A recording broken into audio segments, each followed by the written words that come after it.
ചോദ്യപേപ്പർ ചോർച്ച കണ്ടെത്തിയതിന് പിന്നാലെ നീറ്റ് UG പരീക്ഷ റദ്ദാക്കി ദേശീയ ടെസ്റ്റിംഗ് ഏജൻസി. രാജസ്ഥാൻ പോലീസ് നടത്തിയ അന്വേഷണത്തിൽ നിർണായക വിവരങ്ങൾ ലഭിച്ചതോടെയാണ് നടപടി.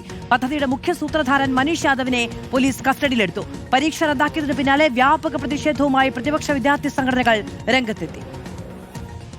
മെയ് 3 നടന്ന നീറ്റ് പരീക്ഷയാണ് ദേശീയ ടെസ്റ്റിംഗ് ഏജൻസി റദ്ദാക്കിയിരിക്കുന്നത്. 22 ലക്ഷത്തോളം വിദ്യാർത്ഥികളാണ് പരീക്ഷ എഴുതിയത്. പരീക്ഷയ്ക്ക് ഒരു ദിവസം മുമ്പ് രാജസ്ഥാനിലെ ശിക്കാർ കേന്ദ്രീകരിച്ച് വ്യാപകമായി ഊഹച്ചോദ്യപേപ്പറുകൾ എന്ന പേരിൽ ലക്ഷക്കണക്കിന് രൂപയ്ക്ക് വിതരണം ചെയ്തെന്നാണ് SOGയുടെ കണ്ടെത്തൽ. യഥാർത്ഥ ചോദ്യപേപ്പറിലെ ആകെ 400 ചോദ്യങ്ങളിൽ 140 വിതരണം ചെയ്ത ചോദ്യബാങ്കിലേത് സമാനമാണെന്നാണ് കണ്ടെത്തൽ. നാസിക്കിൽ നിന്നായിരുന്നു ഗൂഢാലോചനയുടെ തുടക്കം.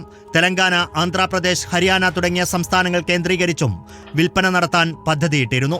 മുഖ്യ സൂത്രധാരൻ മനീഷ് യാദവ് അടക്കം 9 പേരെ കസ്റ്റഡിയിലെടുത്തിട്ടുണ്ട്.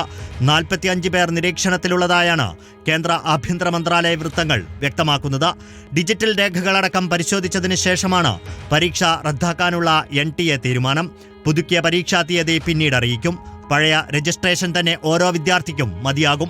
പണം തിരികെ നൽകുമെന്നും പുനഃപരീക്ഷ നടത്തുന്നത് സുതാര്യത ഉറപ്പുവരുത്താനാണെന്നും വിദ്യാർത്ഥികൾ ക്ഷമിക്കണമെന്നും NTA വിശദീകരിച്ചു.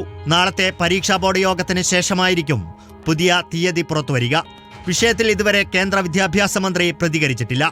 പരീക്ഷ റദ്ദാക്കിയ നടപടി ചോദ്യം ചെയ്ത് കേന്ദ്ര വിദ്യാഭ്യാസ മന്ത്രാലയത്തിലേക്ക് NSUIയും SFIയും പ്രതിഷേധ മാർച്ച് നടത്തി. റിപ്പോർട്ടർ, ദില്ലി.